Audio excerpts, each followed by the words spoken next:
नमस्कार। आजकल बिहार में लघु सिंचाई विभाग काफ़ी चर्चा में है और इसलिए चर्चा में है कि उसके मुख्य अभियंता अपने चहेतों को ठेकेदारी दिलाने के लिए मतलब लाभ पहुंचाने के लिए सारे नियमों को तोड़ सकते हैं और तोड़ के लाभ पहुंचाते हैं। लेकिन आजकल नया इसलिए चर्चा में है कि उस ठेकेदार और अभियंता प्रमुख इतने सशक्त हैं इस विभाग में कि जो उसके प्रधान सचिव थे बी कार्तिकेय धन जी, उनका ही तबादला करा दिया। अब बात दरअसल ये है कि इससे पहले हमने उनका 2 एपिसोड चलाया था कि कैसे मुख्य अभियंता सुनील कुमार के द्वारा संवेदक को कैसे लाभ पहुंचाया जाता है। और उसके बाद जब वो चर्चा में आए तो जो सचिव विभाग के हैं बी कार्तिकेय धन जी, उन्होंने एक रिपोर्ट सीधे मुख्यमंत्री को कर दिया और इनके भ्रष्टाचार का चिट्ठा मुख्यमंत्री तक पहुंचा दिया। और अब तक यह आरोप लग रहा था कि विभाग के मंत्री डॉक्टर संतोष कुमार उस अभियंता के संरक्षक हैं और उन्हीं के संरक्षण के कारण यह दिन को रात बना रहे हैं और उन्हें रोकने वाला कोई नहीं है।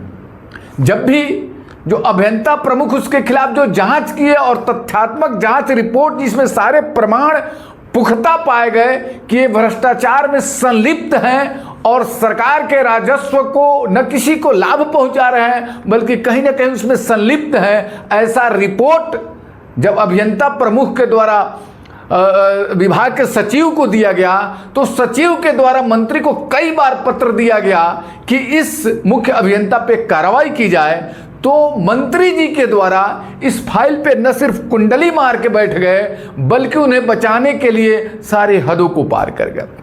लेकिन जैसे एक खबर बाहर आई और हम लोगों के द्वारा जब यह खबर चलाया गया तो विभाग के जो सचिव हैं धन जी, उन्होंने डायरेक्ट मुख्यमंत्री को यह रिपोर्ट किया और जिसका नतीजा यह हुआ कि यह भ्रष्टाचार की लॉबी, यह भ्रष्ट लॉबी सचिव को ही बदल दिया। तो आप इसे समझ सकते हैं कि कैसे बिहार में भ्रष्टाचार के खिलाफ जीरो टॉलरेंस की नीति चल रही है। आज उसी संवेदक और उसी मुख्य अभियंता सुनील कुमार के एक और कारनामे को हम लेके आए हैं। दरअसल उनके द्वारा एक तालाब का जो ठेका लिया गया, लगभग उन्हें मिला है 1,95,00,000 का, लेकिन वह 2.5 करोड़ से ज़्यादा है और उन्हें बिलो 30% बिलो में उन्होंने लिया है। लेकिन यह कहानी ये नहीं है।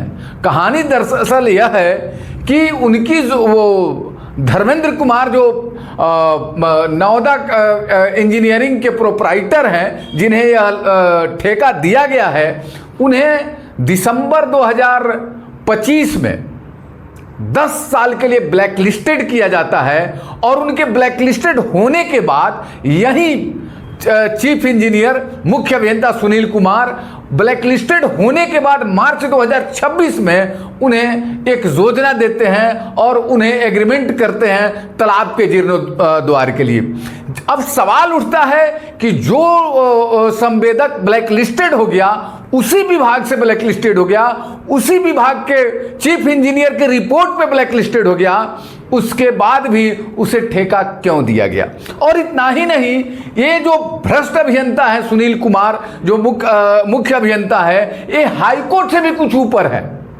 जब इस संवेदक धर्मेंद्र कुमार को ब्लैक लिस्टेड किया गया, और ब्लैक लिस्टेड इसलिए किया गया क्योंकि इससे पहले एक योजना में उन्होंने अपना अनुभव प्रमाण पत्र जो दिया था वह फर्जी अनुभव प्रमाण पत्र दिया था। और जो फर्जी अनुभव प्रमाण पत्र उनके द्वारा दिया गया था कि उन्होंने यह काम किया हुआ काम कोई और एजेंसी की थी और उस एजेंसी का नाम डिलीट करके अपने एजेंसी का नाम डाल के उन्होंने अनुभव प्रमाण पत्र दिया था, जिसके बाद विभाग के चीफ इंजीनियर के अधीक्षण अभियंता के रिपोर्ट पर उन्हें ब्लैक लिस्टेड किया गया।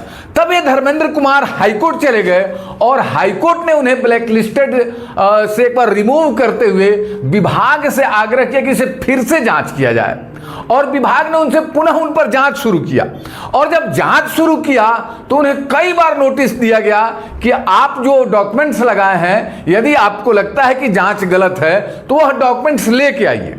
और यह धर्मेंद्र कुमार को बार बार नोटिस, कई बार नोटिस होने के बाद भी यह जवाब नहीं देते हैं। और एक बार तो इन्होंने मेल से अपना जवाब दिया और इन्होंने लिखा कि मेरी मां का तबीयत खराब है, मैं आउट ऑफ बिहार हूं और आऊंगा तो मैं अपना पक्ष रखूंगा। उसके बाद भी विभाग द्वारा कई डेट दिया गया और इनके द्वारा किसी भी डेट पे उपस्थित होकर उस कागज, जो फर्जी कागज इन्होंने लगाया था औरंगाबाद डिवीजन में काम का, वह कागज को सत्यापित नहीं कर सके और इन्हें ब्लैकलिस्टेड कर दिया गया। दिसंबर 2025 में इनको 10 दिसंबर 2025 को ब्लैकलिस्टेड किया जाता है और पुनः इन्हें मार्च महीना में इन्हें नया काम दिया जाता है। तो आखिर इस तरह का भ्रष्टाचार शायद देश के किसी राज्य में नहीं होता होगा कि एक संवेदक जो इतना चर्चित है, जो विभाग के खिलाफ हाईकोर्ट जाता है कि मुझे गलत ब्लैकलिस्टेड किया गया है, फिर जांच होता है, फिर ब्लैकलिस्टेड पाया जाता है, यानी इस संवेदक को सब लोग जानता है।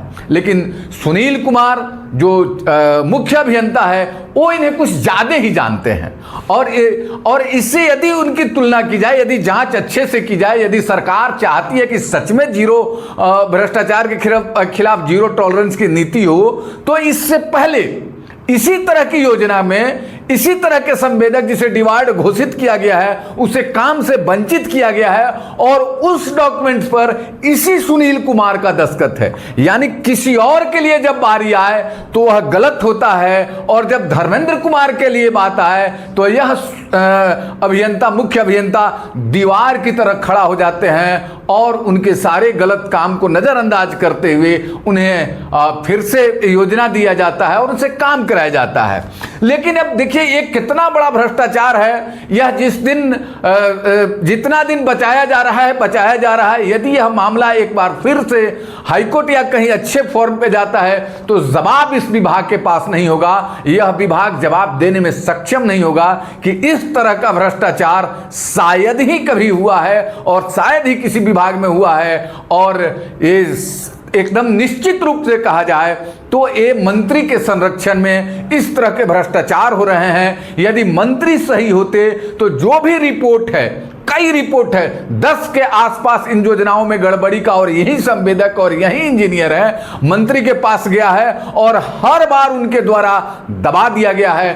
अब तो हद ही हो गया है कि अब जो भ्रष्टाचार के खिलाफ कार्रवाई करने के लिए जो सचिव काम कर रहे थे उन्हें ही तबादला कर दिया गया।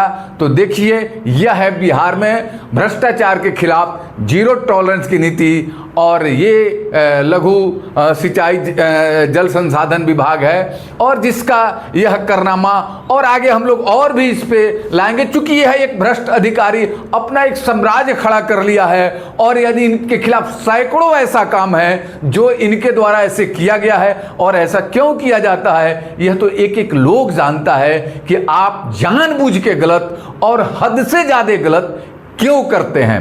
धन्यवाद।